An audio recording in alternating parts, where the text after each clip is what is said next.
एक गांव में राजू नाम का एक डाकिया रहता था, जो गांव में घर घर जाकर डाक पहुंचाता था। अरे डाकू, कहां डाका डालने जा रहा है? हमें भी बता दे। अरे भाई साहब, सरकारी डाक ही डालने जाएंगे ना। बस बेचारा थक हार कर घर आ जाता।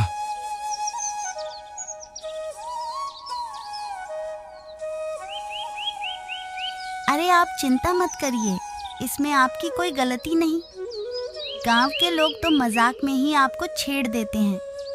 आप उनकी बातों को दिल से मत लगाया कीजिए। मैं इस गांव में सभी लोगों की चिट्ठी समय पर देता हूँ। पता नहीं ये लोग मुझे चिढ़ाना कब छोड़ेंगे। इनके मारे तो मैं एक दिन मर ही जाऊंगा। इन सबको ऐसी फटकार लगाऊंगी कि आपको परेशान नहीं करेंगे। खाना खा लीजिए, थके हारे आए हैं।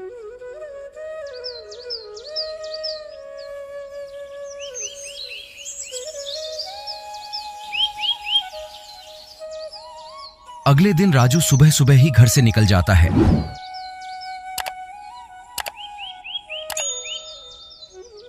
लो भाई, एक दूध की थैली दे देना। भाई आपकी ही दुकान है, जो चाहे वो ले लो, बस हमारी दुकान में डाका मत डालना।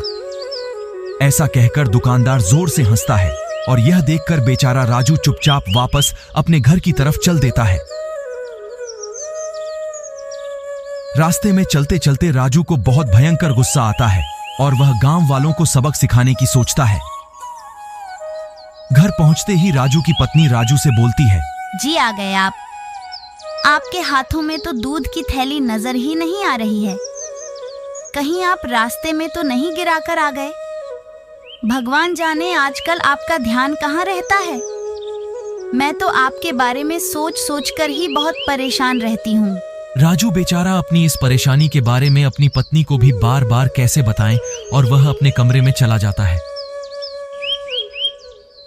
दिन अस्त हो जाता है और बेचारा राजू बिस्तर में अपनी बेइज्जती के बारे में सोचता रहता है।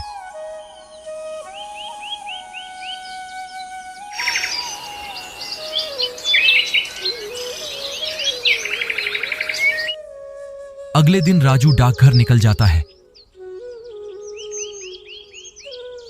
और वहां पर रखे लोगों के मनी ऑर्डर में से कुछ पैसे निकाल लेता है और बाकी के पैसे रखकर गांव वालों को दे देता है।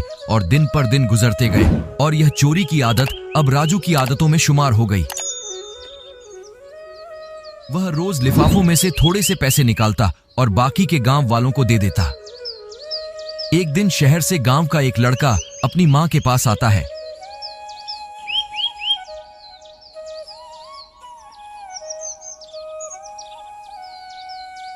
माँ, तू कैसी है? मेरे भेजे हुए पैसे तो तुझे समय पर मिल रहे हैं ना? अब क्या कहूँ बेटा, महंगाई इतनी बढ़ गई है और तुम्हारे दिए हुए 300 रुपए भी मुझे कम लगते हैं। उनसे घर चलाना बहुत ही मुश्किल है। मैंने कभी भी तुझे इस बारे में नहीं लिखा। मैं समझ सकती हूँ, तुम शहर में दिन रात मेहनत करके अपनी बूढ़ी माँ के लिए पैसे भेज रहा है। माँ, मैं तो तुम्हें 600 भिजवाता हूँ और बाकी के 300 जाने कहाँ जा रहे हैं। फिर थोड़ी ही देर बाद उसको समझ में आती है, माँ जरूर उस राजू डाकू का ही काम है। आज ही पंचायत में बुलाकर उसकी करतूतों का पर्दाफाश कर दूंगा। वह समझता क्या है, हमारी मेहनत की कमाई को हड़प लेगा। क्या यह बात सच है?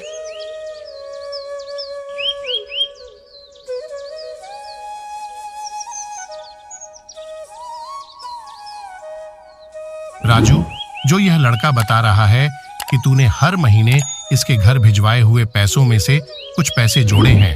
अरे नहीं नहीं सरपंच साहब, यह बिल्कुल झूठ बोल रहा है। मैंने इसके कोई पैसे वैसे ही नहीं लिए। जितना पैसा यह लिफाफे में डालकर अपनी माँ के लिए भेजता था, वह का वही लिफाफा मैं इसकी माँ को दे देता था। हाँ हाँ, चुराते थे जब तुम उस भले मानस को, जो अपना काम पूरी ईमानदारी के साथ करता था, उसे डाकू डाकू बोलोगे तो वह डाका ही डालेगा ना, करता भी क्या। हाँ, मैंने ही पैसे निकाले, और इसके नहीं, गांव के कई लोगों के। मुझे इस चीज का कोई दुख नहीं।